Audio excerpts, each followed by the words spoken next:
They say inheritance comes in neat, legal parcels. Deeds of gift, signatures, witnesses. They tell you about money and houses and titles. They do not tell you that sometimes you inherit other things that have weight but no official names, secrets that fit into drawers and boxes, certainly, but also secrets that sit at the bottom of your bones and wait. I learned that the night my father died. When I think about that time now, when the world which had been my father's voice rearranged itself into strangers, I think most often of rooms with doors left ajar and the small things that leak out. The shoe left by the veranda, a kettle that never quite whistles the same. The way a man who is used to being listened to finds his questions piling up like unread mail. It was the same for us. The sanctuary had once been an organism that moved on a single pulse. When that pulse stopped, everything else flinched and slowly, dangerously resembled. My name is Gloria Nwobi. For most of my life, I lived inside the shadow of a man people called Prophet Nwobi, founder of the Sanctuary of Deliverance Ministries. To thousands of worshippers, he was a vessel of mercy, a preacher whose voice could soften the hard, make orphans whole, a man who took in the poor and gave them a place in a promised family. To us, he was simply Dad, the man with soft hands who smelled of sandalwood and who, on certain nights, would tuck my hair behind my ear and hum as he prayed over the house. To many inside our clan, he was a miracle that could be counted on. When he died, everything that had seemed steady began to list, like a ship struck in the middle of a calm ocean. The rain that night matched the mood, the kind of downpour that makes the city fold in on itself. The sky pouring its grief. I was 13 and I watched the storm from the thin square of my bedroom window. Lightning split the world into quick, terrible photographs. Fire amid the house itself seemed to answer. The call went out at dawn. My father was gone. No collapse, no long hospital vigil. Just a room with a body that looked like sleep, a sudden stillness, and a congregation who needed an explanation. The death folded across our lives like a wet blanket. It arrived with the common bluntness of a late-night call and the moral complexity of a life lived in public. For us, it felt less like a miracle and more like a crime scene with flowers on the chairs. The sanctuary asked for explanations, and the men who had learned to wear the language of providence put on their coats and one by one explained it was God's will. The men who had prepared for a different kind of inheritment, one that included ledgers and contracts and businessmen in quiet restaurants, used the same middle fingers that had once written the checks. Apostle Emeka was the ringleader of the group. He also tricked our mother and used her to achieve his goal. Power congregates like rain clouds. It looks more legitimate when the sky is full. The apostle found muscle in the board, men who preferred order to sermon, and a public face that would not raise questions. That face would be provided in part by Reverend Udoka. Udoka existed in the church's ecosystem like a gifted parasite. He was a traveling evangelist with the kind of voice that seems providential because it is practiced for effect. He wore his charisma like a badge. For men who wanted to manufacture a miracle, who wanted things that looked like heaven, but which were built like businesses, Udoka was a convenient instrument. He could intone conviction in a voice people mistook for conviction itself. He had sold prophecies before, small contracts, private blessings performed in hotel rooms for a fee. That he had national airtime and a smooth PR agent only made him costlier. I knew Udoka by reputation, and later by the way reputations get shaped into evidence. He arrived at my father's funeral with a little humility and a great deal of timing. He took the pulpit and told a story about the providence of God. His hand swooped and his eyes seemed to look through the crowd in that way prophets are trained to do. By the time he said the words, that leadership had fallen to a man whom the Spirit had shown him. By divine pronouncement, the mantle of leadership, of sanctuary, of deliverance ministries is unto Ikechukwu Nwobi. What the crowd did not know was how carefully the mechanism had been engineered. Weeks before, there had been a series of small payments. Receipts were signed in the margins of hotel ledgers. Udoka's agent, a man who smelled permanently of afterserve and airline lounges, kept accounts like one keeps a small private altar. He was in contact with John Eze's group. The check numbers were modest for men who moved celestial affairs. They termed them honoraria and ministerial support, but the seed money had bought access. Udoka, who had long since learned the art of saying theology without the bother of being ethical, had been persuaded that placing a pliable leader would minimize disruption, and that disruption was bad for his tours and television slots. There was a private orchestrated run through the auditorium on the morning of the decision. Certain people had rehearsed testimonies. Certain lights had been arranged to fall on the right face.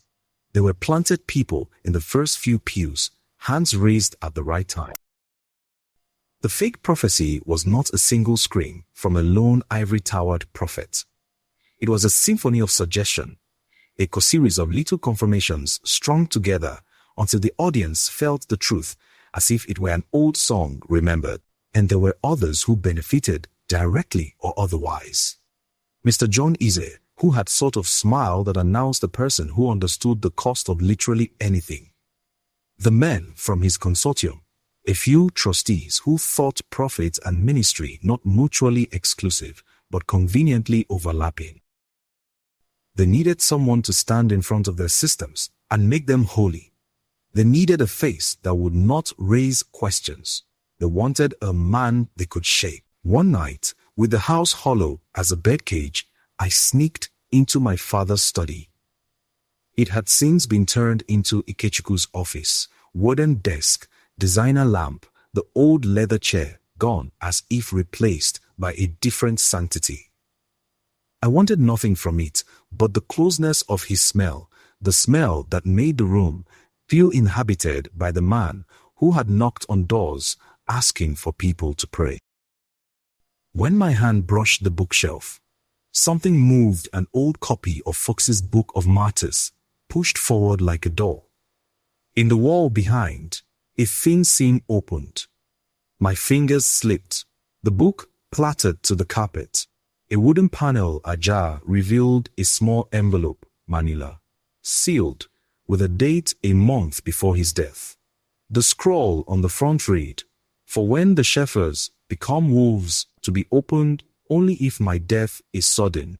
For that breath, longer than a second and shorter than a minute, I was the only person, besides my dead father, who knew of the envelope. I wanted to slide it into my bag and hide in my room and read with the desperate curiosity of a child left unattended. Instead, I froze, because shoes scraped on tile in the hallway. Apostle Ofo's deep footsteps approached. I shoved the panel shut and left the book wherein. In the years to follow, that sealed envelope would become a kind of promise, the almost proof that everything the congregation said about my father's divine life couldn't simply be real both ways. The other half, the things locked away, was now a pulse in my own chest. Apostle Ofo found me later in the garden. He had not been at the service for the public censure of my mother. He was always a private man in public robes. He found me in the dark among the lemon trees, and I let him. He sat close enough to feel the warmth of the earth, and he listened as I cried, half for the father I had lost, half for the house they had moved us out of that week, because the family estate must not remain per the new board minutes. He smelled of old books and sweat. He put his hand on my shoulder, closed and steady, and eventually produced a small key from the pocket of his coat, as if it had always been there. He gave this to me for safekeeping, Ofo said. His voice was a sandpaper whisper. Al said, if anything happens and the shepherds become wolves, this will open a truth that protects the innocent. He hesitated, eyes on mine. Trust me, little dove. Truth is a dangerous light. The key fitted into my palm, then the weight promises to do small and heavy, with a dented edge like a memory waiting to be. I had grown up knowing the sanctuary's little crawl spaces. Children will hide where adults forget. Hide and seek taught me secret routes behind the pulpit, a narrow service corridor that smelled of kettle and old coffee, a back door that opened onto a grove of palms. One night, months after my father's burial, I put these memory CEs to. The sanctuary had become a fortress security men in neat jackets, cameras that watched like cold eyes. I slipped through prayer vigil, keeping low, the key warm in my pocket. My heart thundered like the old storms. People raised hands and sang, voices humming like a moth's wings in a lamp. I moved through them, a ghost of habit. I made my way back to the study. The room was different now. Glass models, a sleek desk, a framed logo where my father's Bible used to lie open. I found it missing, and down in its place, a carved wooden box on the shelf, polished and foreign. On impulse, I tried the key. It turned. The hinges opened on the smell of dust and something else, old ink and prayer. Inside was a micro cassette, its plastic case torn by hands I knew, labeled in my father's tidy print, NO Final Council, October, iPhone 9. I carried the cassette home as if I carried something radioactive. See, at night, when the house was quiet and the air had the sticky tang of the mango season, I found an old tape recorder in a second-hand shop and set the cassettes on the wheel. A voice came from the tape, thinner and softer than the one the choir miraculously lifted on Sundays. He sounded human. I have placed this where the wolves cannot burn it, my father said, on the tape, private as if he were speaking to our dead dog in the living room. Ofo, if you hear it, you will know you were to lead. Ikechukwu, my son, ambition is a fire. You may warm people with it, or you may burn the house down in your hands. I have refused the man from Lagos, Mr. John Eze, and his consortium. The money is not a blessing. It is a leash. If anything happens to me, look to them. God the family. He ended with a call and then prayer. His voice on the tape was the voice we had at home, not a loud public thunder.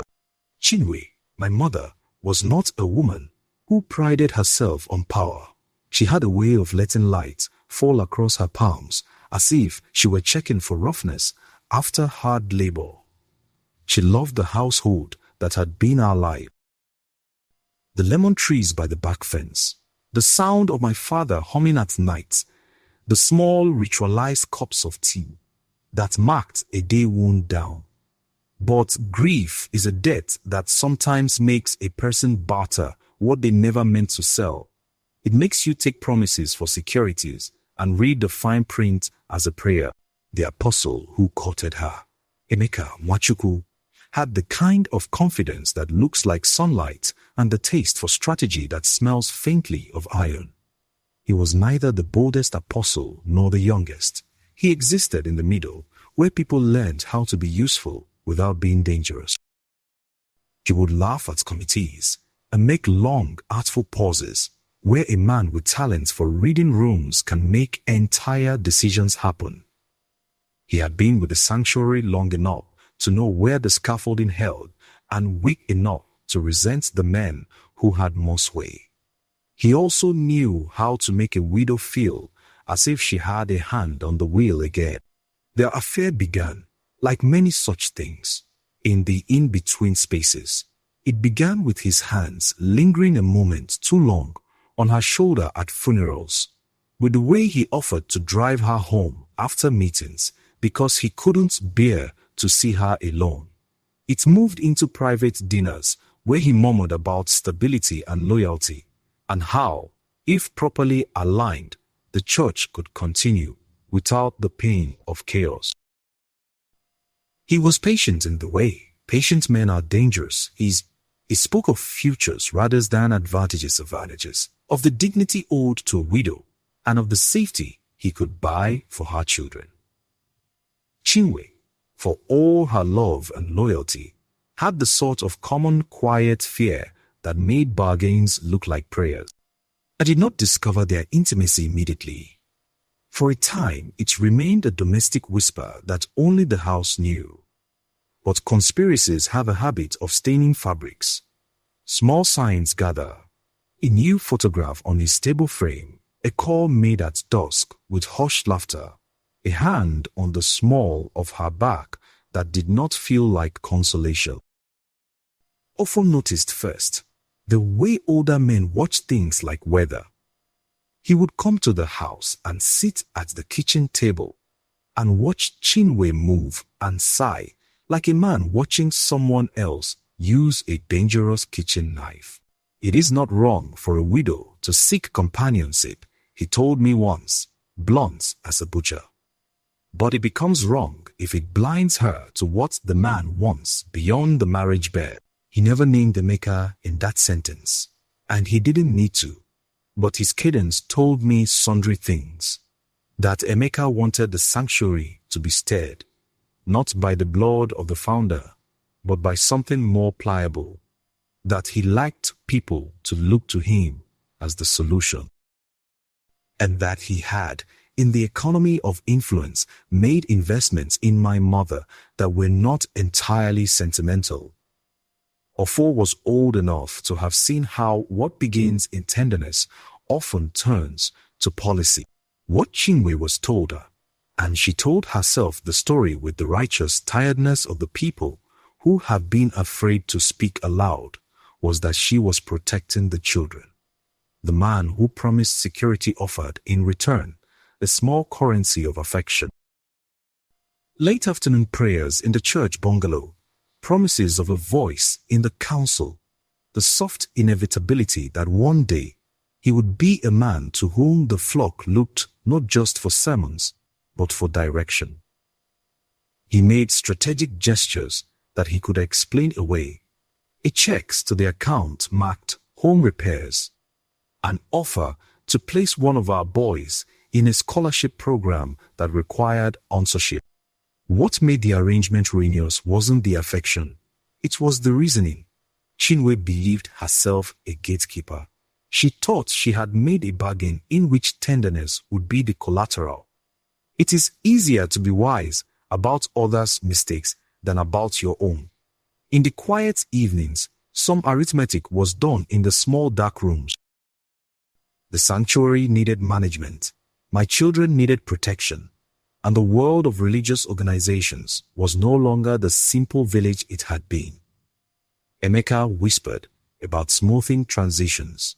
He told her that with the right hands guiding the process when my father died, the family would be in the private rooms of the church, in small offices with the smell of lemon oil and old paper.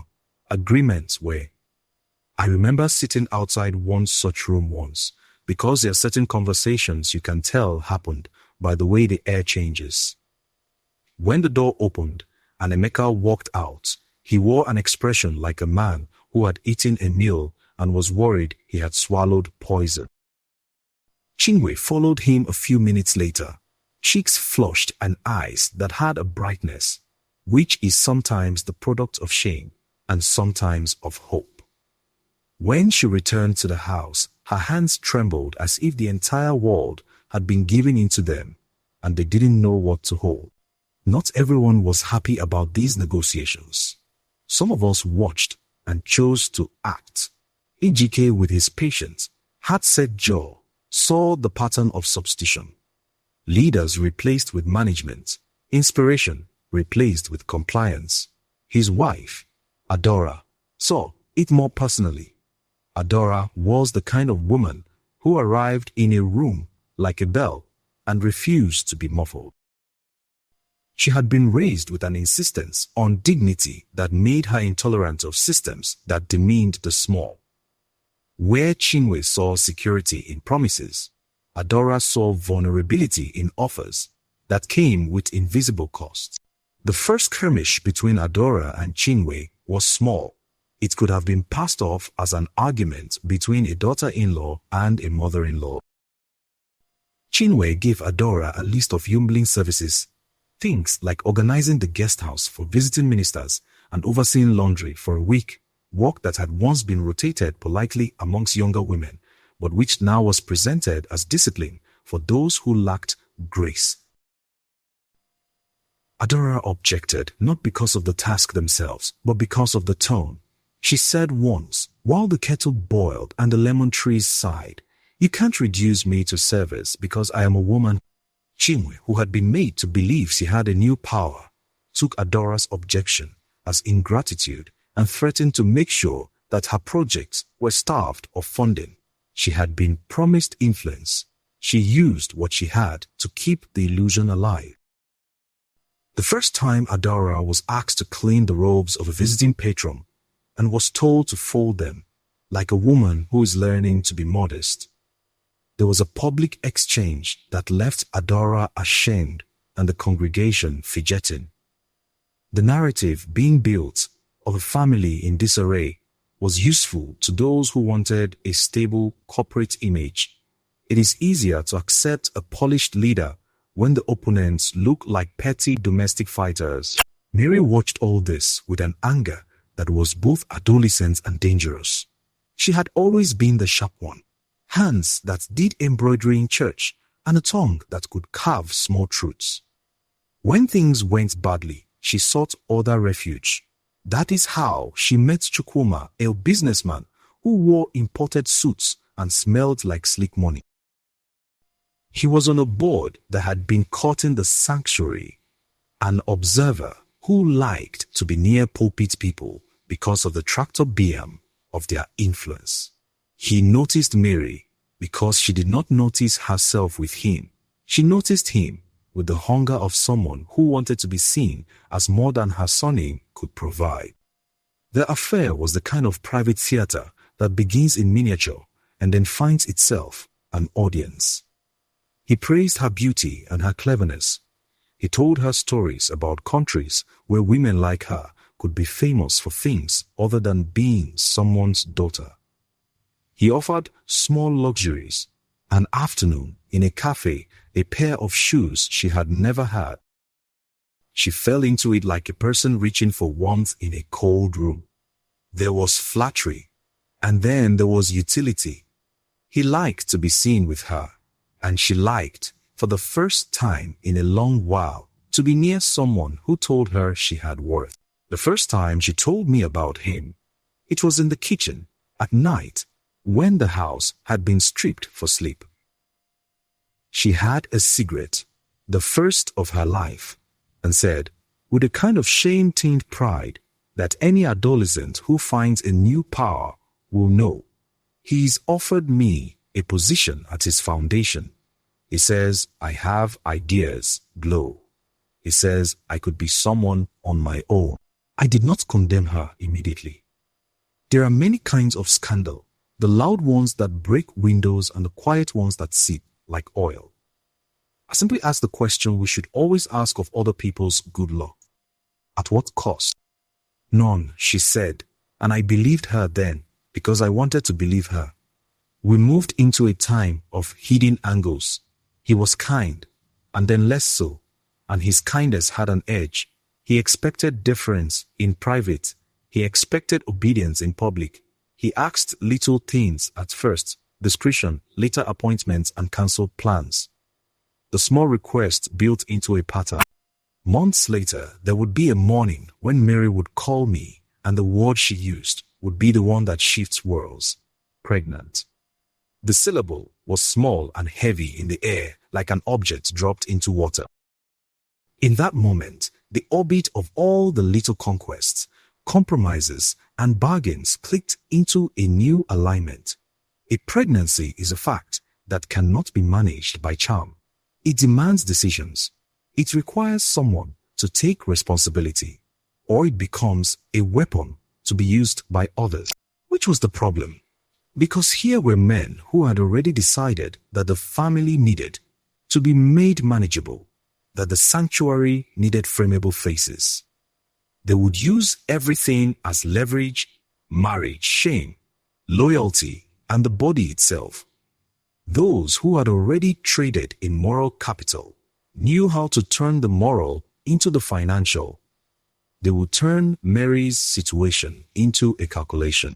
I remember the moment when all these threats, the apostle and his new lover, Udoka and his rehearsed spirit, Adora and the indignities, Mary and her secret, felt like a single loaded thing. It was on a Sunday when the rains made the leaves smell sweet and the congregation had gathered in a close, humid mass. Udoka stood and pronounced the words that would, on the surface, make everything seem ordained. Behind him, men were already counting the cost. What it would take to buy obedience, what it would take to silence a woman, and what it would take to seal a prophecy. I sat on the bench and listened, and for the first time I understood precisely how human error had the patience to look a lot like sin. It is not that my mother had wanted to make an apostle head of the church. She wanted bread and safety. It is not that Udoka had wanted to prophesy falsely. He wanted opportunity. It is not that Mary had wanted to betray us. She wanted to be. Those are not excuses. They are coordinates on a map of small human uses that make a great wrong possible. And they mattered because the church's vessels, prophecy, marriage, suffering, were the very tools the conspirators used to transform grief into governance. That afternoon, the sermon did not feel like sermon so much as a press release. Men in suits smiled in a way that said, all together, we are moving forward. Some people clapped with relief. Some people wept. Adora sat very still and would, later, strike back in ways that would make the sanctuary uncomfortable for a while. Chinwe left the service slowly, hands on her stomach as if to steady a thing she could not yet name. Mary went home and shut her bedroom door and sat on the bed like someone too stunned to breathe. This is where the story starts to thicken, where the choices of small frightened people begin to change the shape of the world. When you make bargains for protection, you often give away the very things you mean to protect. When prophets can be bought and women forced into silence, the idea of a congregation as family unravels. I held my father's cassette that evening like an accusation and a comfort. The tape had become, for reasons I could not entirely name, less about truth than about the weight of memory. It seemed to me then that if we were to find any kind of justice, it would come not from the grand pronouncements, but from the accumulation of small counteracts. The surgical cutting away of corruption, the courageous refusal of complicity, and the tenderness we could still offer each other in private rooms. Something else was also true. Once the appetites of the powerful are given a lever, they do not stop. Udoka's prophecy would be only the first of many performances. Chinwe's arrangements would entangle more than she ever intended. Mary would face a choice she might not be ready for. Adora's outrage would become a forcing mechanism, and in the dry, soft hours of the night, the family that had once been a sanctuary would be caught between a pulpit and a ledger. It took courage to recognize what was happening. It would take more courage to oppose it. That, in the end, is what this story is about. How the small, resolute acts of people who refuse to be silenced can, sometimes, push the arc of a congregation back toward mercy. For now, all we had were the first tremors. The real tremors were yet to come. After that Sunday, the atmosphere at the sanctuary became a thing you could taste, metallic like the memory of blood. People continued to come, because that is what churches are for, but they came with new calculations in their pockets. Some of them had already learned to wear faith like a business suit. Others came with the old hunger. It was the in-between people who suffered most, those who had not yet learned to play the new economy. The apostles' intentions were clearer now. Emeka moved through the rooms of the church with the careful weight of a man who has rehearsed every phrase. He was less interested in quick displays and more in small institutional hands. Committee nominations, the appointment of mid-level managers, the replacement of independent-minded deacons with men who answered to systems. If it had been music, he was not keen on changing the melody so much as on replacing the players with ones who would read from his copy. Chinwe's complicity deepened in ways that made me ache. It was not that she had suddenly become powerful. She had merely been given access to small levers, and small levers can rearrange revolutions. She started to sit on certain meetings with the board, an invisible hand that oiled consciences and smooth questions. Perhaps not the time to litigate handsome people listened, because she was a grieving mother, and because grief is persuasive. She believed still that she protected us. What she did not see was the shape that protection took. It was a net. It also became a cage. Adora noticed quickly what the offers meant. She was a woman whose life had been built on principle. Where another woman might have accepted a small humiliation to secure safety, Adora refused to play the small parts of a drama written by men. The first few times she pushed back, there were small exchanges. A committee meeting where she refused to sign a budget that caught grassroots outreach. A kitchen where she declined to be assigned tasks that had always been rotated. Chinwe answered those refusals with jibes that looked like concern. We must all learn to be humble in service, Adora, she would say softly, with an edge only the familiar families heard. If we must get our hands dirty to keep the house, then that is where we start. Adora answered by working harder. She doubled down on the programs that had always meant more to my father. The after-school tutoring, the bread distribution, the clinic days. She worked as if to prove that dignity and labor were not opposed. But dignity is not easily measured in spreadsheets, and men like Emeka were looking for what could be quantified. Edantance receipts, donor profiles. In his spreadsheet, the poor were categories more than people, and Adora's projects were messy and therefore costly. The escalation came at an event that had been meant to show the church's new outreach branding to potential partners. The sanctuary had rented a hall in an upscale hotel. Men in suits who wanted to be seen mingled with ministers who wanted to be published. Chinwe had been tasked with organizing hospitality on Honor. She said when Ponchi announced it in the kitchen. She distributed roles among women in the church. Adora was given the job of supervising the guest house and the laundry for visiting ministers. There were 8 women rostered for the week. Adora assumed, in that typical way of hers, that the work would be shared or that this would be temporary. On the third night, a patron, he had been introduced to us as a donor visiting from Lagos, arrived late. There was some confusion about rooms. The patron needed his robes cleaned immediately. There were back and forth messages. The organizing committee was in disarray because no one had wanted the men's logistics to seem like a chore. Emeka, who had been seated at the table with his peers, leaned over to Chinwe and whispered something about setting an example. And Chinwe, nervous and needing to show she was in control, walked to the servant quarters and announced that Adora would lead the ironing rotation. It was a small humiliation. Adora blinked twice, the world narrowing like a lens. "I will not be treated like a maid," she said, voice resolute. Chinwe leaned close and said, "You must learn humility. The congregation will accept your repentance if you humble yourself. There is a kind of public shame that is surgical.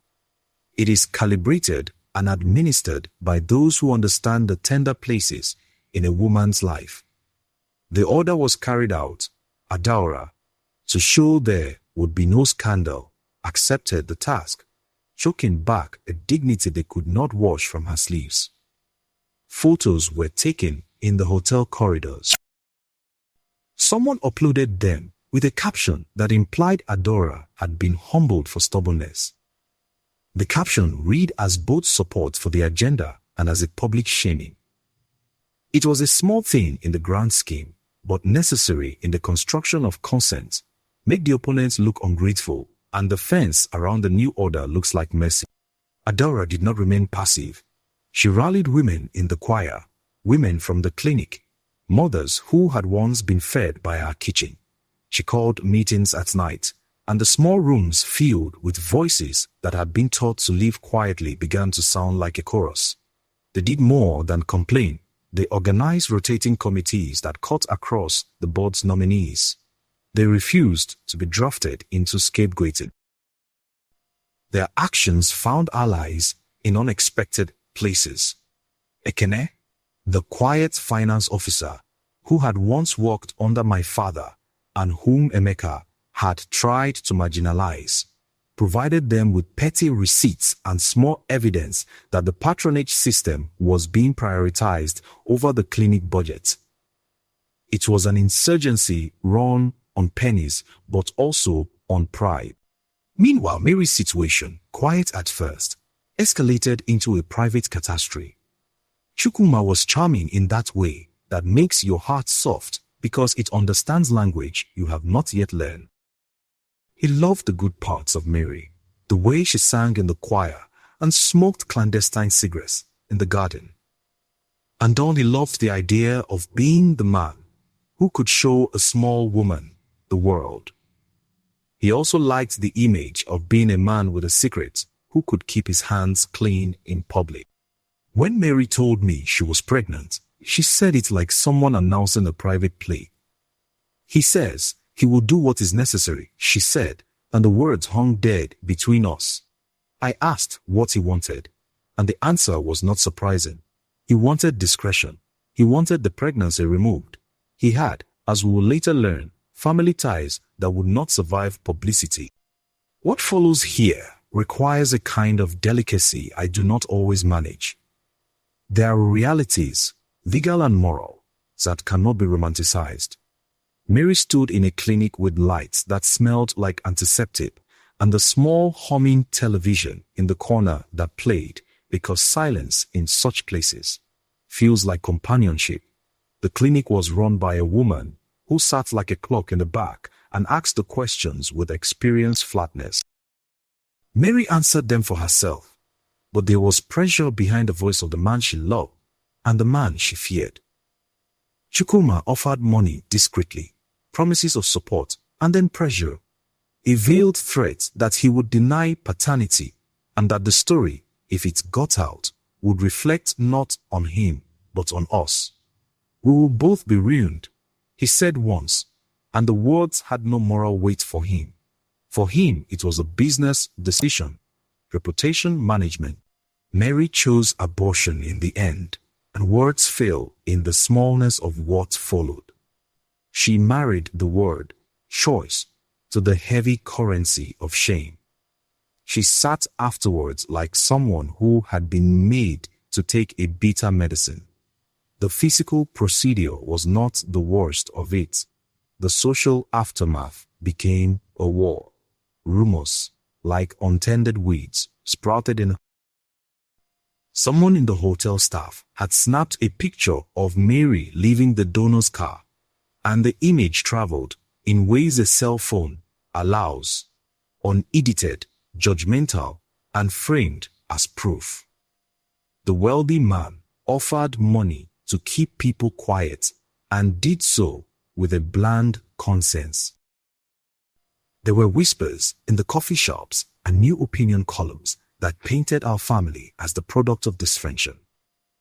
The apostle's PR machine had learned to harvest such rumors into consent. What hurt Mary most was not the gossip. It was the shame enforced by people who pretended to be pastoral. One of the trustees, a man who had once been my father's friend, took upon himself to admonish her in a Bible study circle as if admonition could heal what had already been wounded. His face creased with the righteousness of someone who had never felt how small their own courage might be under direct pressure. Mary's anger toward all of us, toward me, her sister who had done little to stop her, and toward our family at large, was molting. She blamed us for the vacuum she had tried to fill with someone who promised a way out. The scandal gave Emeka and John Eze the kind of leverage they wanted. If you control stories about virtue, you control people. Udoka, who had been paid to plant a prophecy, found his own internal ledger complicated by conscience and opportunity. He had a sensibility that could be read as flexible. He knew which way the wind blew, and he adjusted.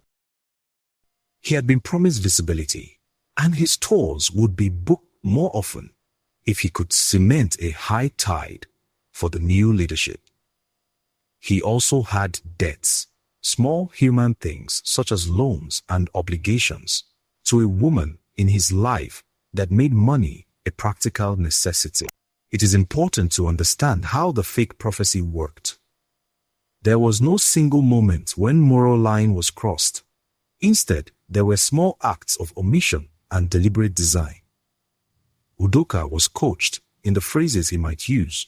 The Lord has shown me a leader was given to him as much as a hint. Certain members of the congregation were facilitated to stand and give testimonies of divine conviction that were in fact prepared statements. Lights were arranged with an assistant handling them to create a halo effect around Ikechukwu, who had been rehearsed in the art of stillness. There were even planted dreams told to older women in the first few pews, dreams about a man who would bring prosperity, and these stories were then spread as evidence of a spiritual movement rather than a PR campaign. Udoka, while doing all this, suffered small breaks of conscience. There were moments when he would take a train back to his tiny flat and stare at the marks on the wall as if they were measuring his life. He called his brother and tried to explain the justification, how the move would make the church relevant, and how being on the right side of a growing church would make it possible to help more people later. We do what we must, he told his brother, and that phrase became an invocation for how he slept at night. Jude, ever the patient investigator, found an opening through one of the finance assistants, a woman who had once served in Johnny's media team and had moved to our office as a temp during the transition. She had kept copies of payment transfers out of loyalty to her old desk and a sense that paper is its own kind of conscience. She met with Jude quietly, hands folded, and passed a folder under the table at a cafe off Marina Road. The folder contained small numbers, transfers from John Eze's accounts to an intermediary, then to a number of less obvious payees, including a set of transfers labeled vaguely as ministerial honorarium. Among them was a series that matched Udoka's recent travel notices and hotel bookings. The amounts were not monstrous. They did not need to be. They were the size of moral needles, small but precise. The discovery was an ignition. Jude, who had the patience of a man used to mapping old patterns, began to stitch the receipts into a pattern. An email here, a hotel booking there, a dozen obscure testimonies, all timed to coordinate with certain meetings. Each piece seemed lurid only in the way that a map becomes legible when the lines are drawn. The implication was not simply that Udoka had been paid. It was that he had been participating in a deliberate manufacture of spiritual authority on behalf of men who had already decided they wanted the sanctuary to operate like a corporate asset. We collected evidence slowly because we were amateurs in a war that favored professionals. We spent nights red-eyed in the back offices, comparing bank statements and travel itineraries, interviewing staff members who were terrified they would lose pensions, and trying not to appear like the small family trying to use trauma for revenge. The carefulness of our method would be our protection. There were other consequences. The smear campaigns against Ejike, a man already stoic but too trusting, it began in earnest. A small fire was set at the printing press we had used for our pamphlets. Someone then planted evidence that pointed, with delicate malice, to a man who had been vocal in the True Vine Fellowship. That man was Ejike. The fingerprints on the can of petrol were publicized in a way that made the public believe his guilt would be self-evident. The machine of narrative, once set in motion, has its own momentum. But people are resilient in small, cunning ways. Adora's quiet mobilization, Jude's folder, and a few principled journalists who refused to take the first version of the story all made the days more complicated for our opponents. Even Udoka began to show small cracks. He would stand in the pulpit sometimes and say things that did not sit right with the narrative, offhanded comments about truth that made the board tighten their lips. The men he had once thought to please started to whisper about his instability. The weeks closed in the way weeks do when everything is moving toward an event. There would be a congregation meeting. There would be accusations. There would be strategies formed in rooms with coffee that tasted like resignations. Chinwe, who had thought her involvement was protective, began to see the cost. She woke up nights with the sense that she had become an instrument. She started to call me in the early hours, voice small, asking practical things she had once been too proud to ask: how to secure papers, where to keep certain documents, whether the children could be moved for a while. The bargains that had seemed short and necessary unwound like a necklace pulled too hard. The second part of our story ends, for now, with an event that looks like victory for our opponents. There was a Sunday that the tabloids advertised after being briefed. Udoka was on the stage and said the words with calm conviction. Ikechukwu stood as though holiness had been dropped on him like a cloak. The congregation, it seemed, had been given a new map and asked to read it without question. Cameras clicked. Men in suits did not hide their delight. They believed they had stitched the church into a different cloth, one that would not be tempered by the messy needs of the poor. But there were small resistances already being quietly stitched in the margins. A donor changed their mind. A story leaked. Mary, who had been broken by shame and by decisions that were not entirely hers to make, sat in the back and did not clap. Adora, newly hardened by public humiliation, stood in the crowd and watched with a face like stone.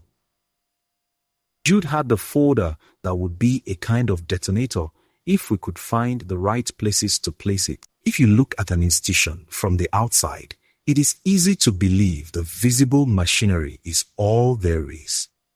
That week, we learned how to read the seams, the small financial nudges, the cultivated testimonies, the people who believed they were doing the right thing by securing the future at the cost of truth.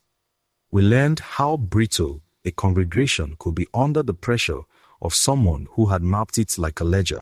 The next stage would require louder revelations and harder choices.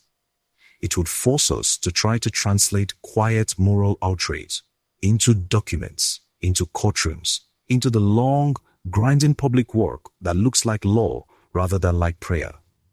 It would also demand that we confront our own betrayals, what my mother had done, how Mary had been used, what decisions had been made out of.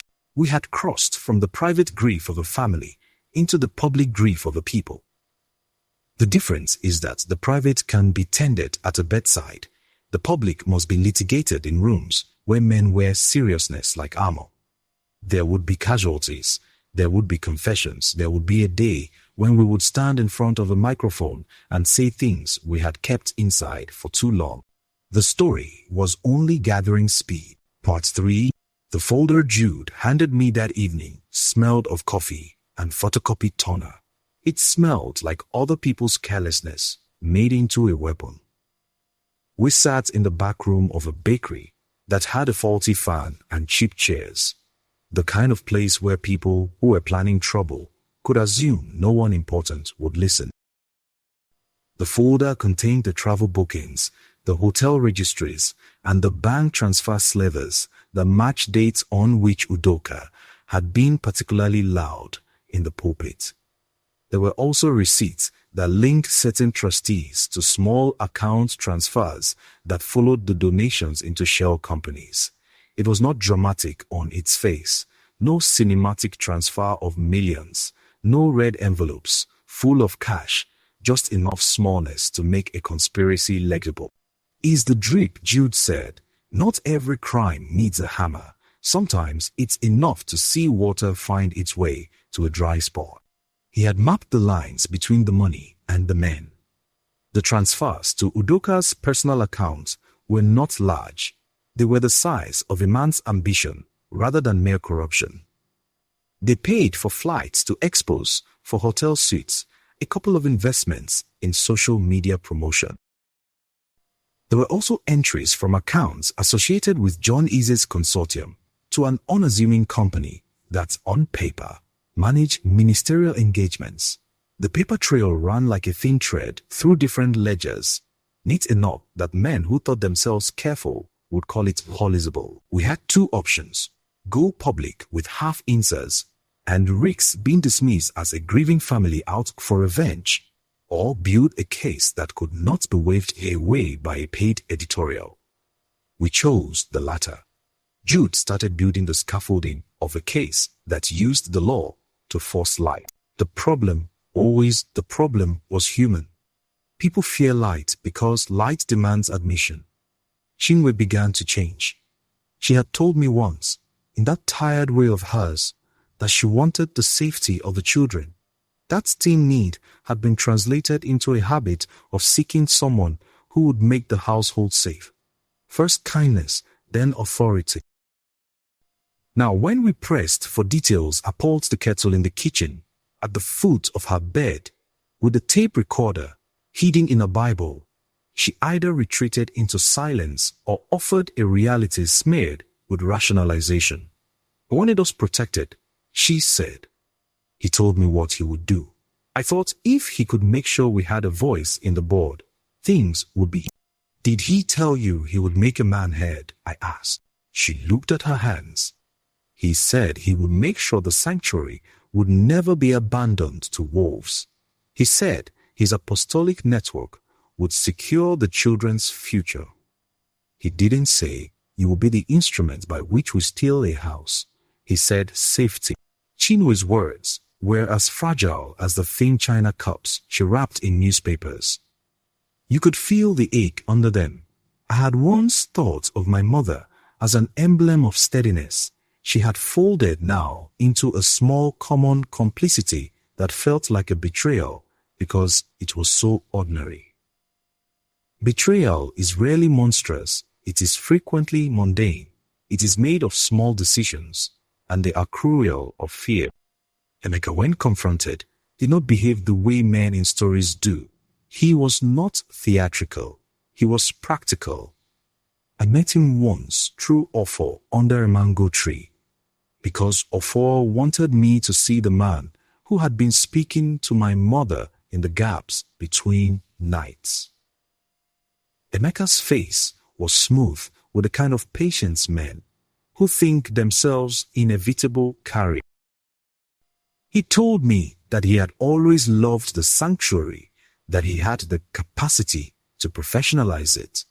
Your father built a house that needed to be run like a mission and like a business. Like a business, he said. It is not incompatible. What about the prophecy? The payments, I asked, feeling my voice split between something like accusation and something else like faith. He smiled as if to reassure a child. Prophecy has always been given and received, Gloria. If we had not acted, the church would have fallen into chaos. We needed continuity. We wanted a leader who could be formed, someone who could embrace modernity without throwing away. Formed, I repeated, whose hands formed him? He looked annoyed then, as if I was being deliberately obtuse. The hands of those who love the church. We did what we had to do. We brought what we needed to ensure the house could continue. There was an insinuation in it that men like him knew how to run things the public would later praise. I found the conversation unsatisfying because it was designed to be. Men like Emeka know how to temper an admission into rhetoric that sounds like common sense. He was, behind the rhetorics, the kind of apostle who believed himself to be essential. He had quietly expected to be made head when my father died. He had cultivated relationships for years, had promised patronage to colleagues, had drunk with trustees and whispered about stewardship. When that did not happen, when he did not receive the crown he had perhaps suspected was his, by right anger and opportunism took different form. He pivoted toward a plan that was almost elegant in its cynicism. If he could not be the public leader, he would place in the forefront a man pliable enough to be shaped. Ikechukwu, who had the face for cameras and the hunger for approval, had been judged malleable. He was polished but not strong. The conspirators believed that a man whose soul was partly made of vanity could be steered by incentives, media opportunities, the applause of men who could buy you visibility, promises of partnerships. That was the assumption, that a man like Ikechukwu would be a puppet, the apostle would pull strings, John Eze would move resources, Udoka would give the spiritual cover, and together they could run the sanctuary like a corporation. It was a certain short-sighted logic. What they did not account for was that people are complicated. Puffing strings can become noses. Vanity can hollow a man into ransom. While we cooked our evidence, the sanctuary continued its social life. There were baptisms and baby dedications and funerals where the congregation's sorrow had little to do with the politics and everything to do with the small immediate needs of people. It is important to emphasize that here, the poor and the hungry and the broken remained real in their needs. The wealthy men could write their memos and set up their boards, but the old clinic still mended bones. People still came to receive prayer. Life does not pause for conspiracies. It carries on like a river under ice. The war between Adora and Chinwe escalated. After Adora had rallied women and produced receipts showing the clinic's budgets had been cut in favor of donor entertainment, Emeka's position hardened. He began to use the social instruments he could, the patronage of certain women, the church's microphone, and public insinuations. He insinuated in carefully measured sermons that humility often involved temporary public correction. He praised those who learned humility and admonished those who opposed progress. It was a rhetorical technique designed to make resistance look like stubbornness. Adora did not back down. In a meeting that had been supposed to coalesce support for a new strategic outreach, a rebranding heavily backed by John Ez's consortium, Adora refused to sign a paper that outsourced local feeding programs to a private contractor at a fraction of the cost. She stood up and said, in a voice that did not shake, "These people are our people.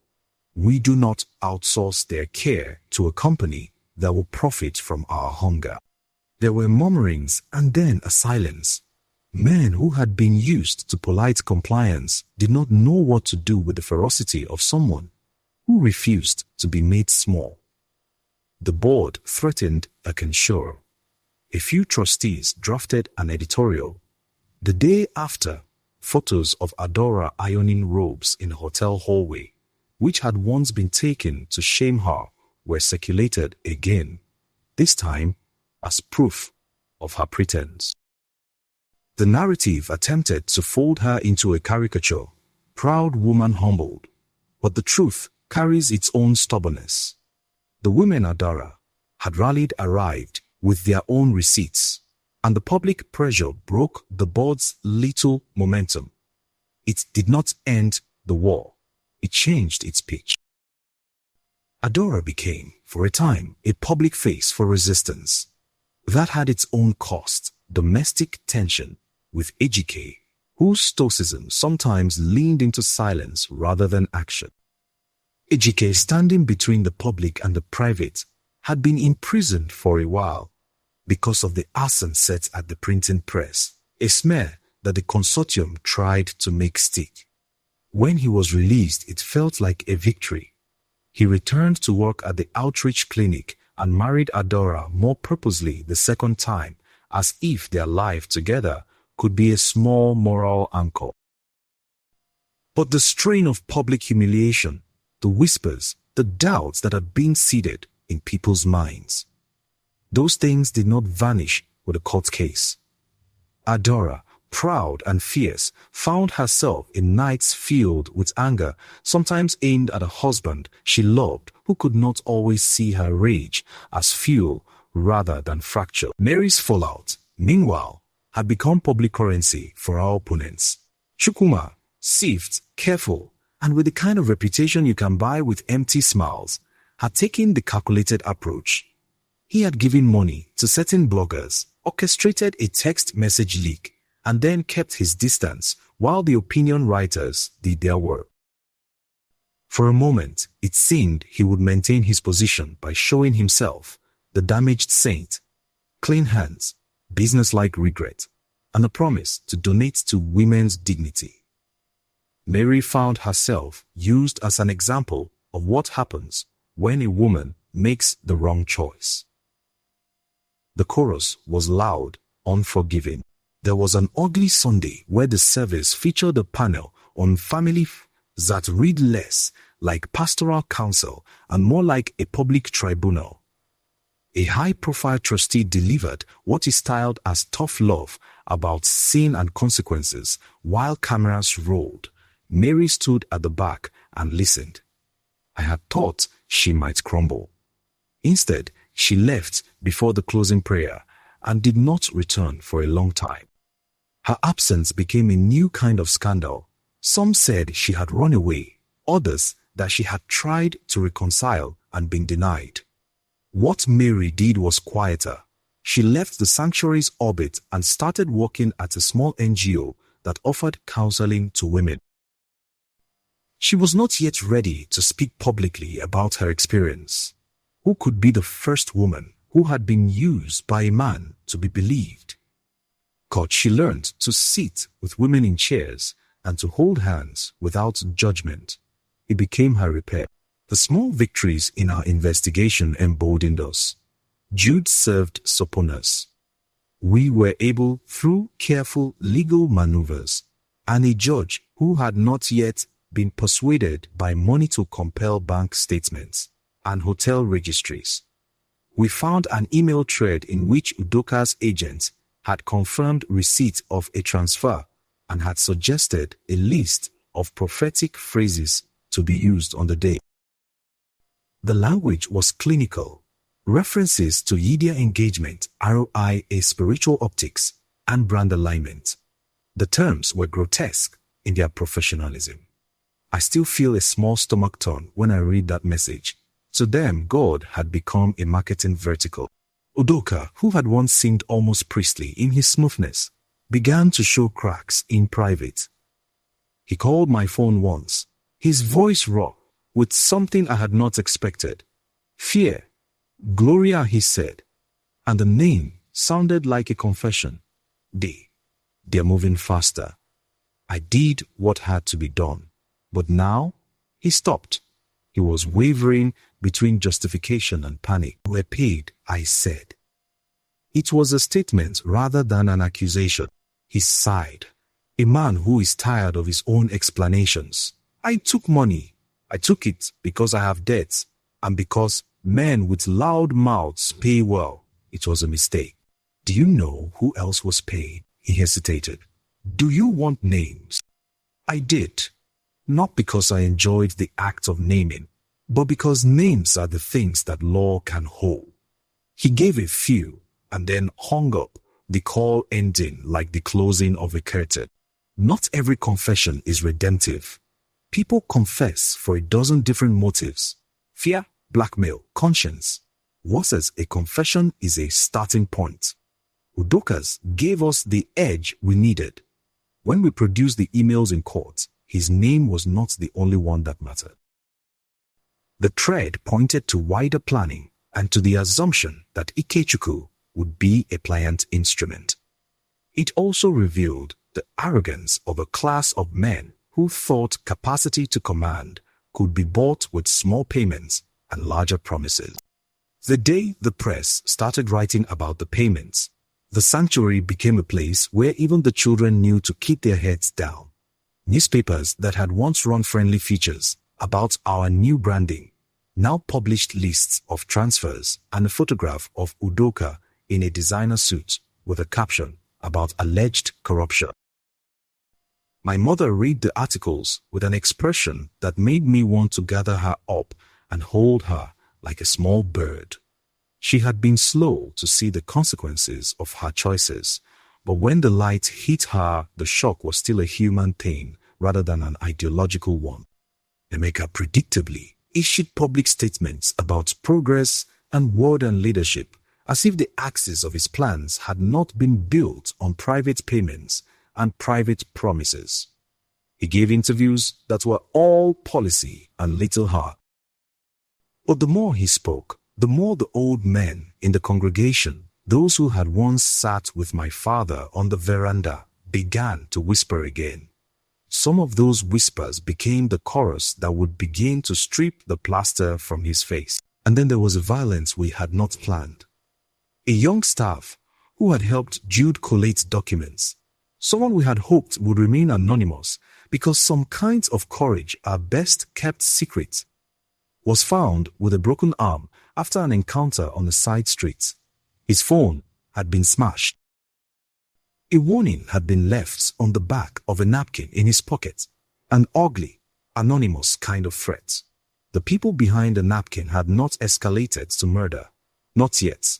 They had shown, however, that they were willing to mark people. It was the first ugly thing.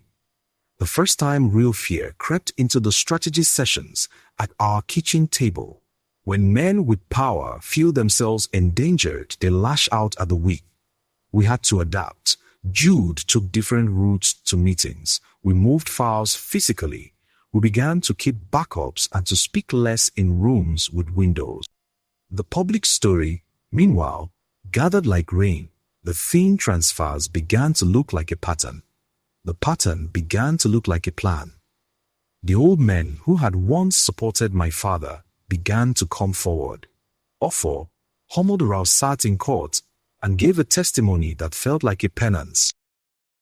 He spoke about offers he had taken under duress and about the fear that had filled him when men whispered that his son's mistake could be covered if he would help make necessary arrangements. His admission was a hinge. It allowed others to speak. Udoka was asked to resign his public positions pending investigation. For a man who had quite literally profited off visibility, it was punishment. For the apostles and the trustees who had orchestrated the narrative, it was the first of many things unraveled. For Chinwe, it was a different kind of collapse. The bargain that had been meant to protect had exposed her to scrutiny and to shame in a way she had not imagined. When I sat with her in the quiet that followed the press conference, hands near on the table but not touching, we both knew this. She had not been the villain in the old stories. She had been a frightened woman who had been given a footnote in someone else's ledger. That night, I pressed my father's cassette into my hands and listened to his voice as if sound could resurrect a certain moral clarity. On the tape, he spoke about stewardship, about courage, about the need to keep the poor central. There was a finger of salt in my eye as the words which I had often heard as a child and sometimes resented for their weight now read like a manual for how not to run a house. We were not yet victorious. There would be more court appearances, more threats, and a longer arc where the legal system would test its own capacities against cash and social influence. But the small edges had started to cut. Accounts had been subpoenaed. Testimonies were being taken. The press no longer had the convenient narrative of a grieving family trying to make headlines. We had not yet won justice, but we had made the question public, and the personal costs were only beginning. Adora's marriage had become an island of patience, punctured by fights about sleeping arrangements and whether their children could be saved. Mary's path to recovery was long and private, and each step she took away from the sanctuary felt like a reclaiming of something that had been stolen under the guise of kindness. Chinwe, with hands that shook, began to tell the truth in trickles. There was one more thing that made the nights feel raw. The knowledge that men who had thought themselves clever would not go quietly. They would try to buy off witnesses, to threaten staff, to let mud find its way into everything. But they also, now, had to reckon with the fact that the machinery of the law had been engaged. That mattered because men like John Ize and those who backed him operated in the daylight of their bank accounts. Light, it turns out, is not merely metaphorical. It is also the slow clicking open of receipts and ledgers and the patient work of people who will not be intimidated into silence. Part 3 ends, then, with the beginning of a new movement, the transformation of individual courage into collective action. There would be more damage, there would be more confession and more culpability. And there would be a day when the sanctuary, our sanctuary, would have to decide not just on leaders, but on what it would be willing to tolerate in the name of growth.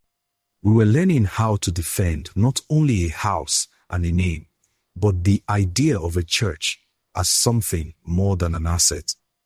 That lesson, like everything else in those months, was always partial and always hard, but it was beginning to register. The men who had thought a weak, pliable leader would be theirs to bend were finding that they too were being shaped by legal processes they had not expected and by public opinion that can, at times, be a very slow kind of justice. Part 4. The days after the subpoenas were served felt like the quiet before a ship parts ways with its harbor. A long hesitation, a series of preparations, then the slow release. The sanctuary itself, our building of wood and stone, and the sharp human holiness of our people seemed to breathe differently. Chairs creaked with the weight of new conversations. People who used to meet at the back benches to trade recipes and gossip now spoke in low, urgent tones about courtrooms and lawyers. Even the prayer request on Sundays had a new edge. Not only did people ask for healing and provision, they asked for courage. Emeka did not go quietly. He was precise and patient in his public persona. Privately, he was a man unraveled at the edges by the fear of exposure. He escalated in the only way he knew had a modicum of plausibility, by manufacturing hypocrisies to distract from his own. If the narrative could be set so that the Nwobis appeared tutored by chaos, if the family seemed fractured and unstable, then the board-stilly, efficient logic could be presented as a saving cure. To do that, he had to break some things and to make it look like repair.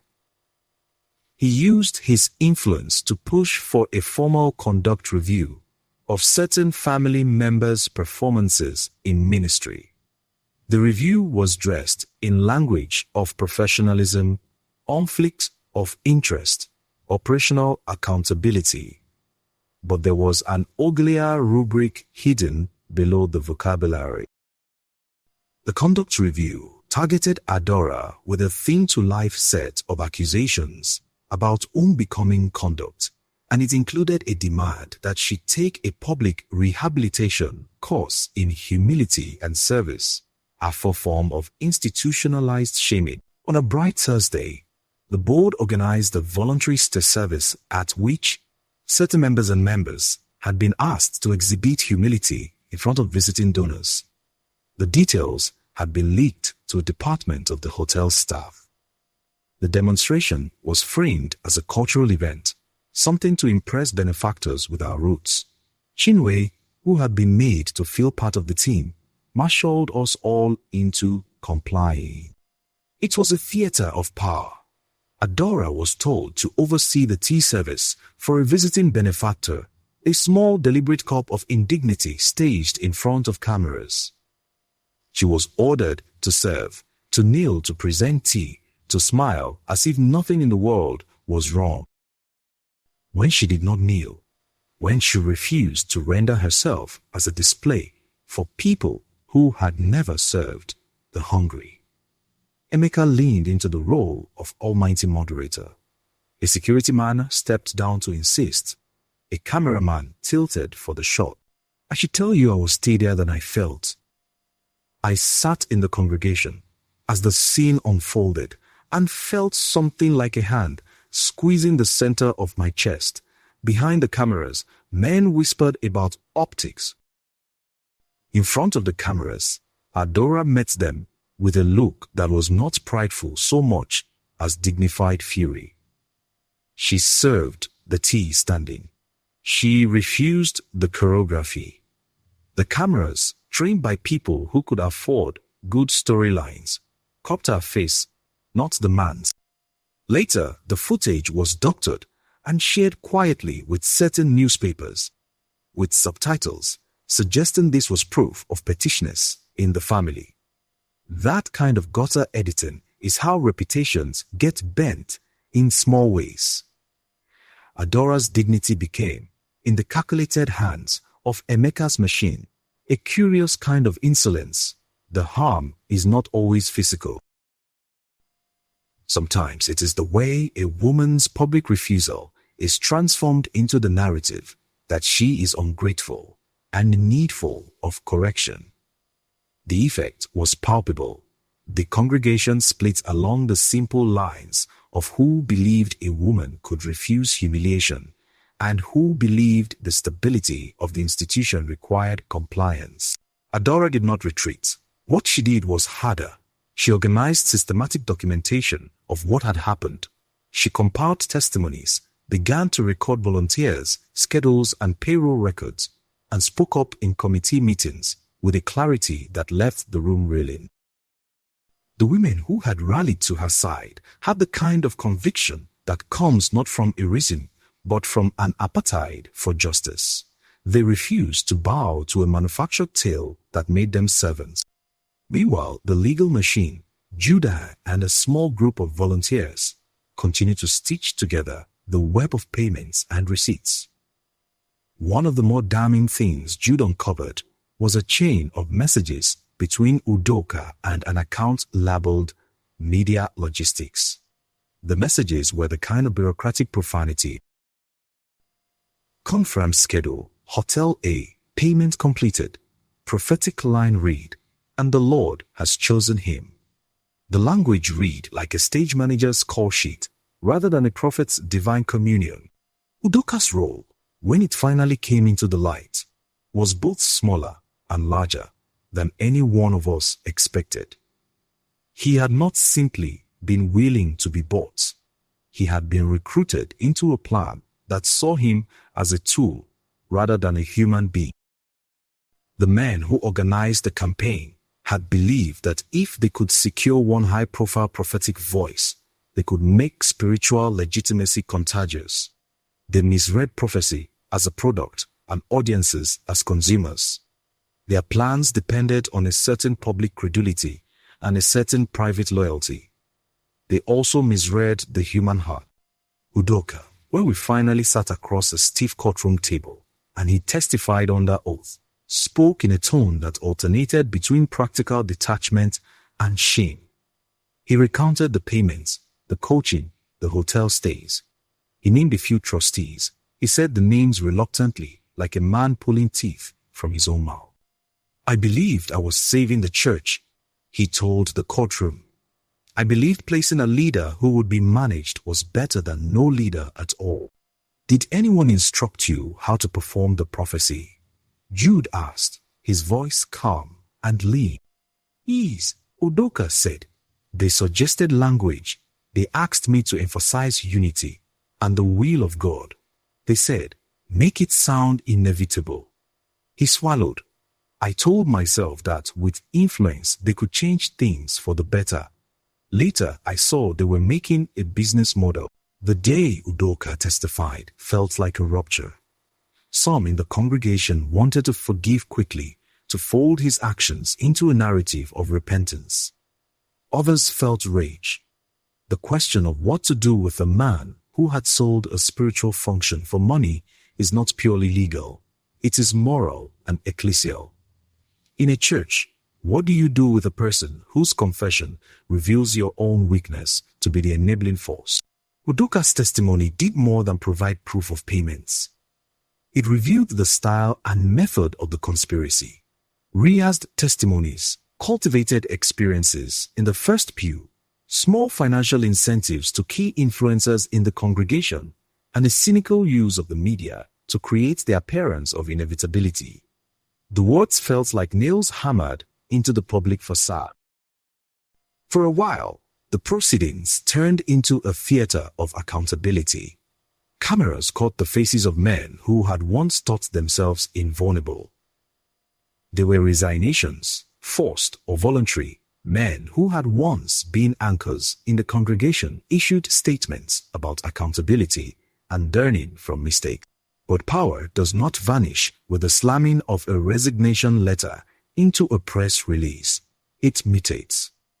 While Udoka's testimony began to unravel the public face of the conspiracy, Emeka shifted his tactics.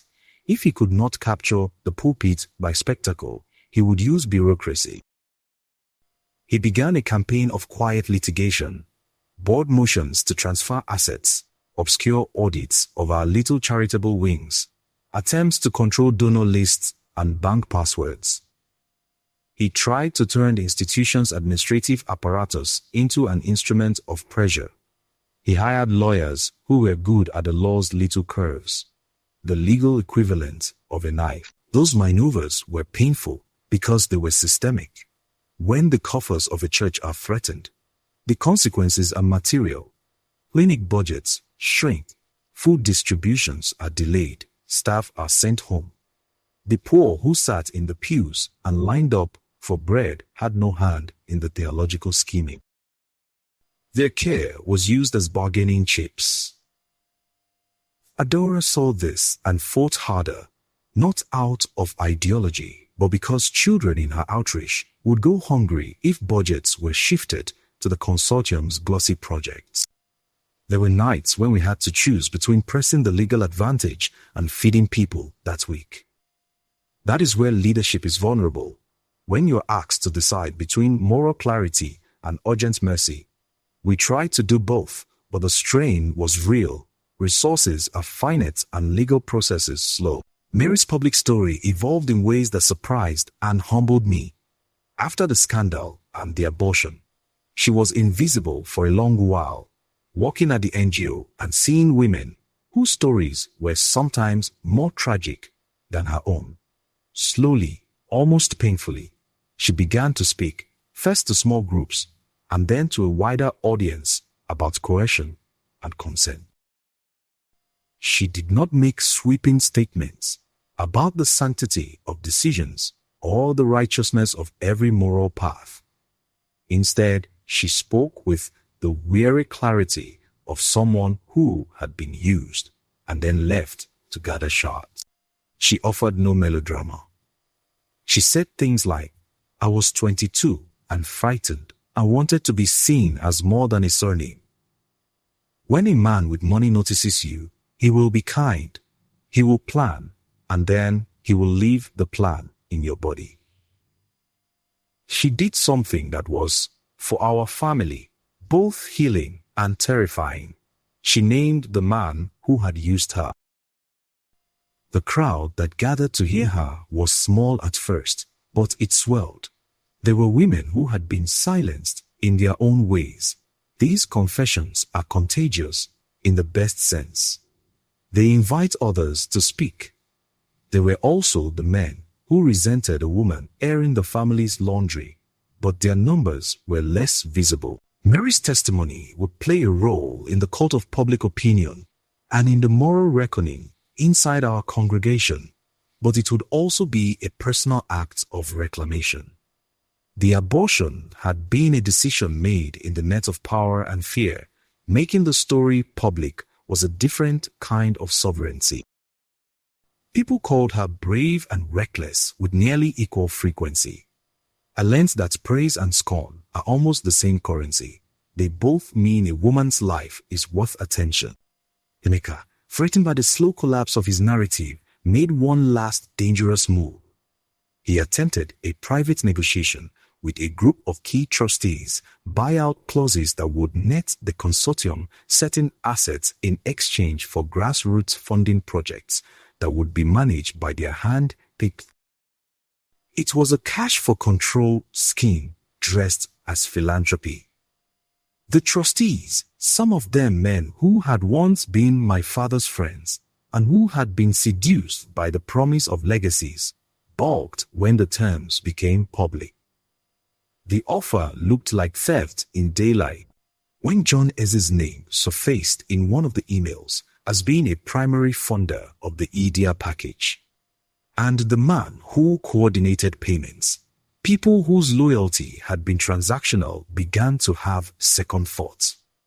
John's own edifice began to crack. He was a man who had made his money by buying influence and disguising his returns as growth. When the returns looked murkier, his influence faltered. And then, as if in a scene the lawyers had written, one of the trustees, an older man named Chief Okon, came forward with documents that undermines Emeka's claims to steward the church's future better. He spoke with a tremor in his voice that was not weakness, but a sense of one who has been pushed into truth. "We are promised growth," he said in a public hearing. "We were promised visibility. We forgot we were a church." The phrase landed like a The court process dragged on, as courts do. There were injunctions and countersuits and the slow bureaucracy of depositions. But the truth that was being forced into light had small practical consequences. Certain assets were frozen. Donors who did not wish to be tainted pulled back. And in the sanctity of smaller rooms where the community still gathered, people began to reorganize care on more modest budgets. We learned to do less with less, to trust people again in smaller ways. Not everyone saw the changes as progress. There were fractures permanent in ways that hurt. Some of the people who had been our friends, people who had prospered under the old regime, chose to leave the sanctuary. They started churches elsewhere or voted with their wallets. Grief in a congregation is not a single grief. It is many riddled losses. But there was an essential truth that surfaced in the dust of those losses. Rebuilding is possible when the people you serve cannot be monetized into oblivion. Udoka's fate was not simple. For me, one of the hardest things was his repentance. He remained an awkward figure in many rooms, partly forgiven, partly despised, and always under the shadow of what he had done. He volunteered at the clinic and tried to speak on platforms that required moral educators. He wrote an apology letter that read like a man trying to make reparation with words that could not undo acts. There were people who forgave him and those who could not. The congregation, as it slowly healed, had to make a decision about mercy and the necessary consequences for those whose actions had harmed the very vessels of faith. Chinwe, this is a truth that will never be polished, suffered last and most. Her relationship with Emeka had not saved us, but had weakened her sense of agency. When everything fell apart, she had to sit with the knowledge that some of the security she had sought had been built on the erosion of others' dignity. She did not become a villain in any satisfying narrative. She became, instead, a woman who had been frightened into poor choices and who now had to live with their consequences. She came to the court hearings and cried. She visited Mary with awkward tenderness. She found, in the small ministry of washing dishes and serving soup to the poor, a way to be present without the theater of power. The sanctuary's governance shifted again. The board's composition changed as trustees resigned and were replaced by people drawn from the communities that had been historically served. We insisted on a kind of governance that was less brilliant in press releases but more responsive at street level. The stubborn people, the janitors, the clinic nurses, the grannies who showed up without fanfare to cook, were returned to the center. That was not a rhetorical move. It meant someone had to make hard decisions about payroll and donors who were offended by our lower profile posture. It also meant that the machine of profit-driven Christianity had been, for a time, slowed down. The costs were very real. There were threats. Some of the men who had been our opponents tried to buy off witnesses and even sent men to frighten some of our volunteers. A staff member who had supported Jude's legal process received a nasty note under the office door, threatening his career. We tightened security. We moved documents. We learned to expect the doggedness of power. But power does not always win. Sometimes the persistence of small people, the courage of a wife who refused to bow, and the honesty of a man who would break his own reservation against conscience are enough to change a trajectory.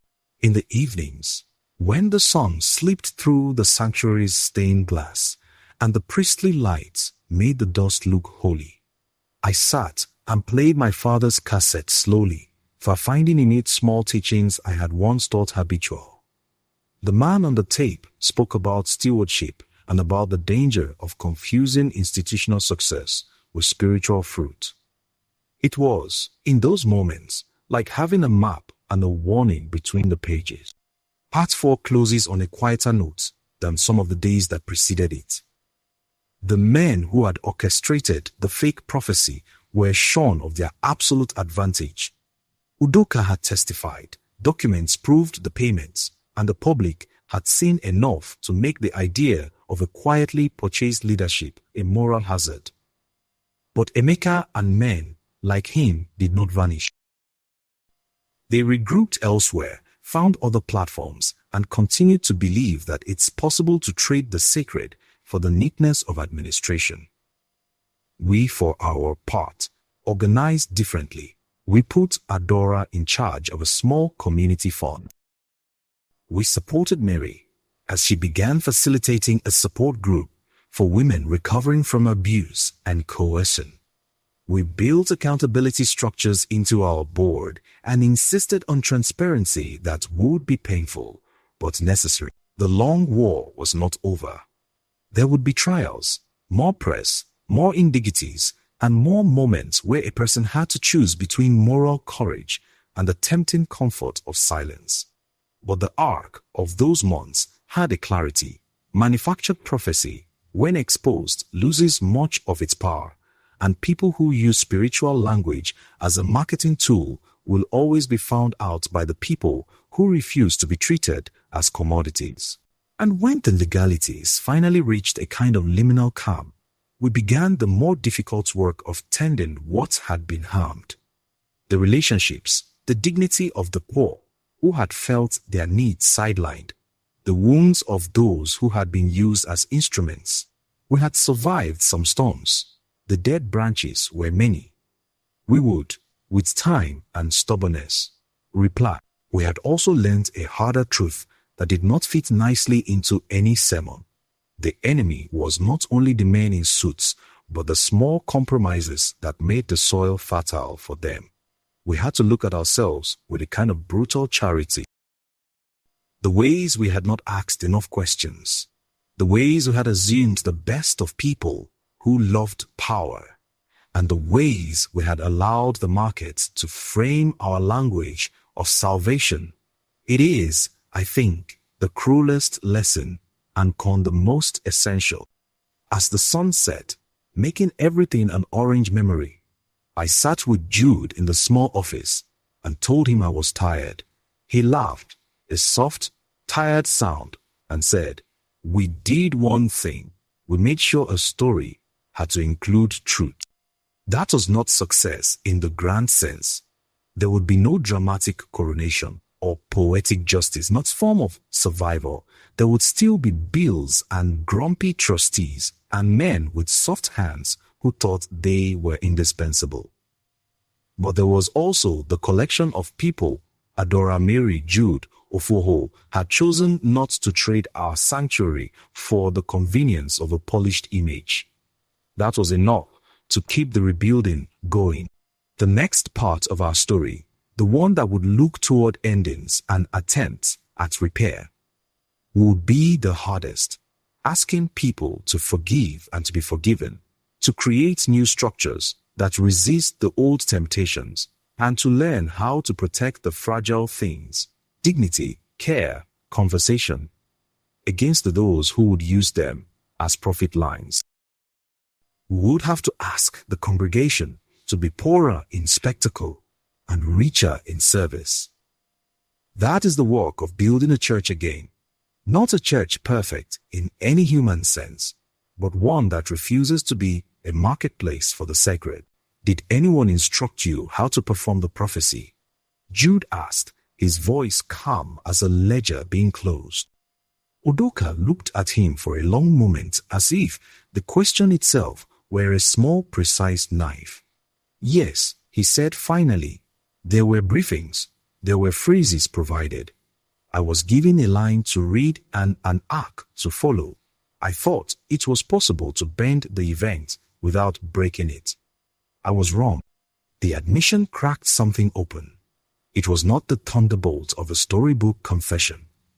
There was no dramatic apology on the steps of the High Court, whilst it had the slow, practical consequence of bringing oil stains to light. The emails, hotel registries, bank transfers, and Udoka's own testimony made a shape that could be held up to scrutiny. Men who had thought themselves clever found themselves answering questions they had never expected in public. Court did what courts do. It measured and it recorded. Some trustees resigned rather than face hearings. A few took plea bargains, paying fines and accepting temporary bans from leadership. Others fought and, in small, humiliating ways, lost. John Ezra's consortium engaged lawyers and negotiated settlements that cost more than their reputations could easily bear. The newspapers that had once treated them as benefactors began, with the same teeth they had shown for feature pieces, to ask harder questions. Emeka's case was the most public. He defended himself with the language of stewardship and modernization.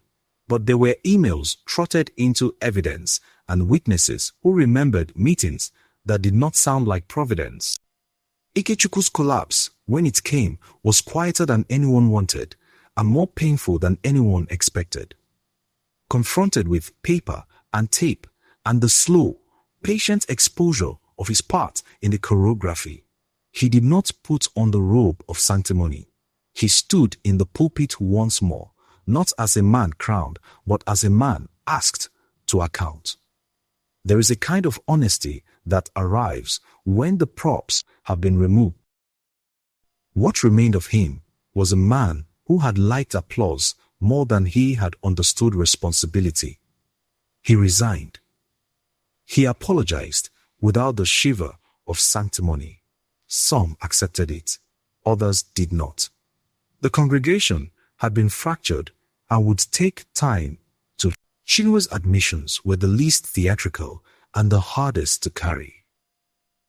She spoke in the soft voice of someone who had been frightened into bargains. She did not ask forgiveness in grand phrases. She asked instead for work to be allowed. Work she would do with her hands. She volunteered at the clinic, attorneying in a practical way. The catalogue of her choices did not vanish. People remembered. But the record of her contrition, coupled with her tangible labor, softened certain edges. She became one of many who tried to stitch a life together when the seams had been pulled. Adaura's victory was not the kind that ends with trumpets. The Chanshaw motion against her failed when enough ordinary members, armed with receipts and with the memory of hands she had held in clinic rooms, refused to accept the manufactured narrative.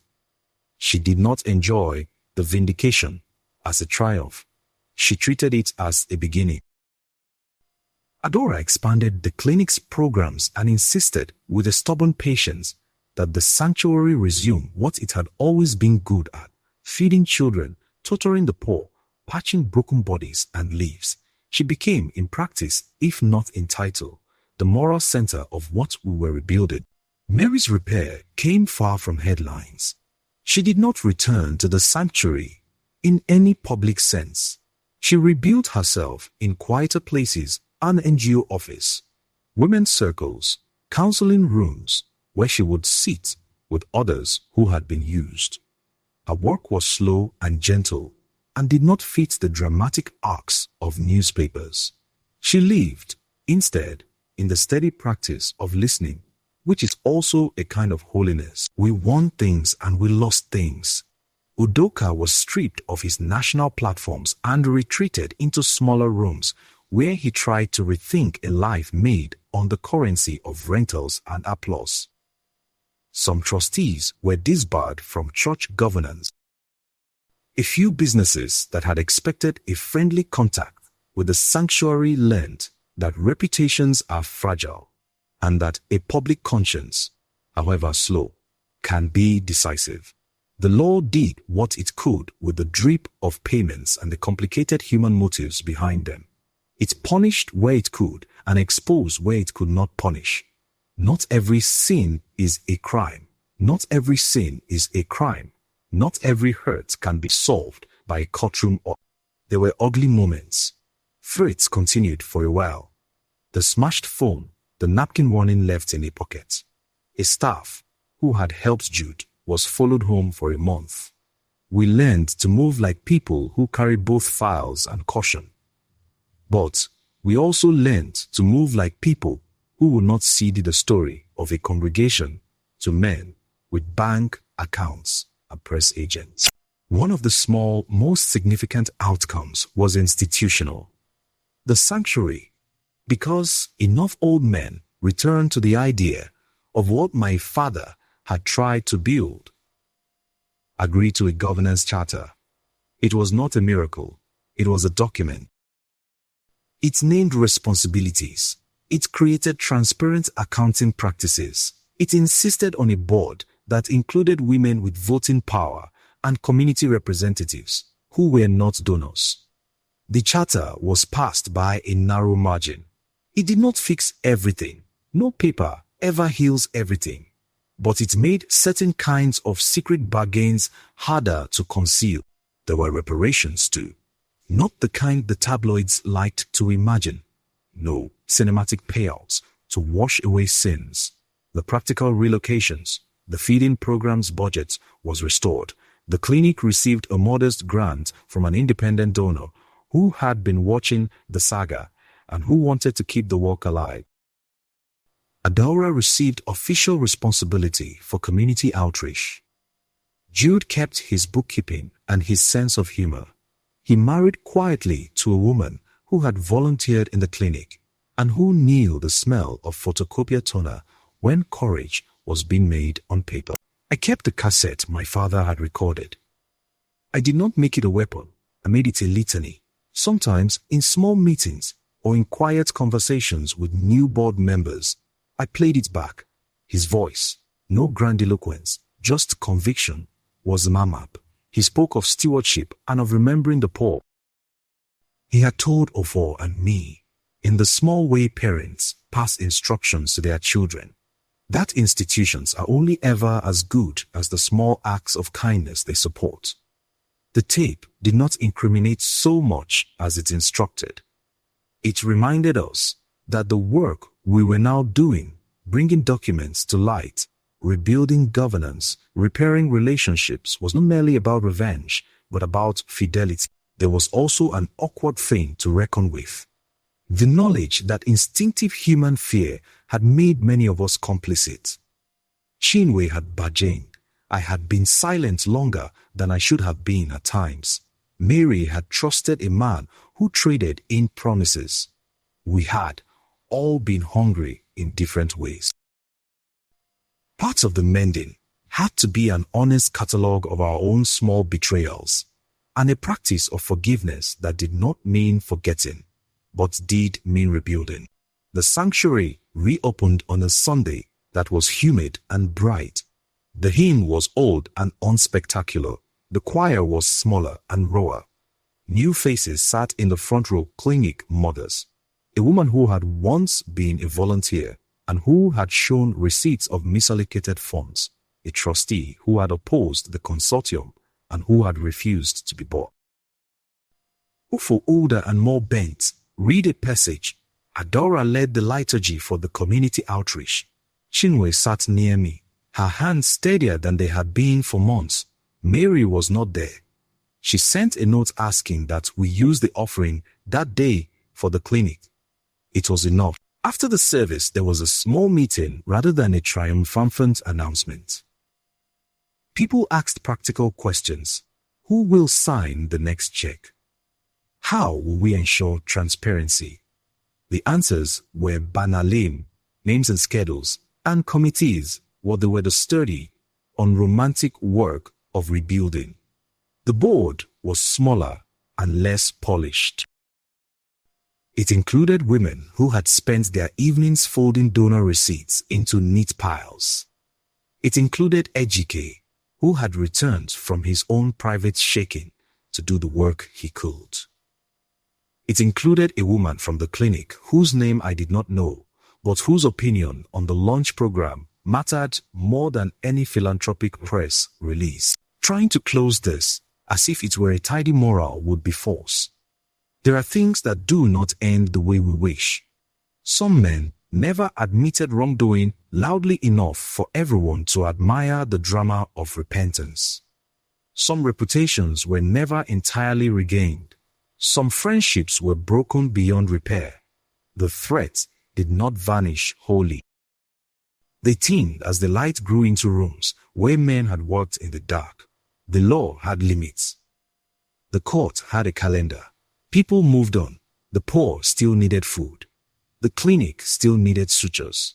The sanctuary was still a building that took both prayer and receipts. But something small, stubborn, and human changed. The congregation learned, slowly and awkwardly, to ask for accounts and to expect them.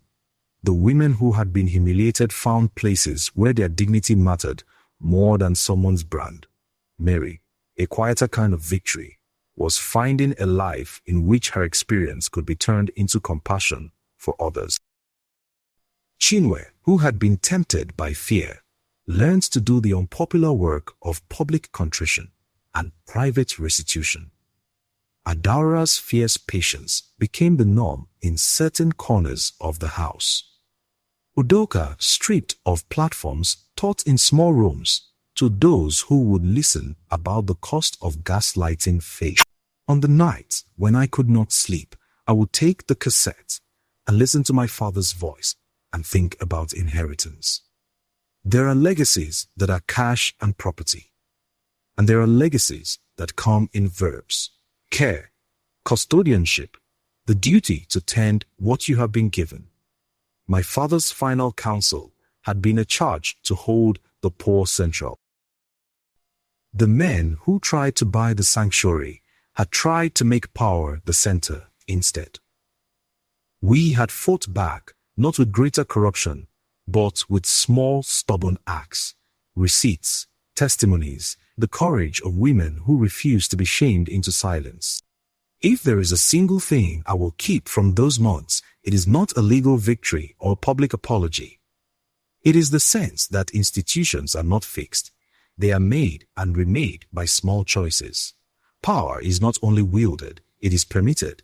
The work of repair is banal and irreducible. Bookkeeping and bread lines, honest meetings, and the patience to wait, while trust grows again. That is the inheritance we demanded and, bit by stubborn bit, reclaimed. People still call the sanctuary by its name. Some days it feels almost like my father's voice is echoing in the rafters. Some Sundays it does.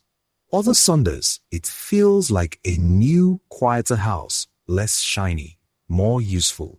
The men who ran campaigns of manufactured miracles learned that applause cannot buy truth. We learned, too, that truth is patient and often small. A ledger entry, a woman's refusal to be demeaned, a cassette left in a book, the careful work of a friend who keeps copies of receipts in a cafe. They say inheritance comes in neat, legal parcels. They are not wrong, but they are incomplete. We acquired deeds and signatures, certainly. We also inherited the weight of a story that needed to be told honestly. We inherited courage that had once been latent in small places. The clinic, the choir room, the kitchen table. We inherited, most of all, the responsibility to keep what was true central, to let mercy guide authority rather than authority define mercy. Years from that trial, when the lemon trees still ringed our little house and the clinic had a slightly better generator, I would walk past the study and sometimes listen to the silence there. It is a real thing, the absence of a voice that used to shape a rule. The work of honoring that absence is not to make the room a museum, but to fill it with the things he would have wanted. The hungry fed, the poor counted, the truth handed to people without spin. That finally is the last of my inheritance. The thing with no official name, heavy at the bottom of the chest, and yet, if you let it, capable of making a small stubborn kind of good.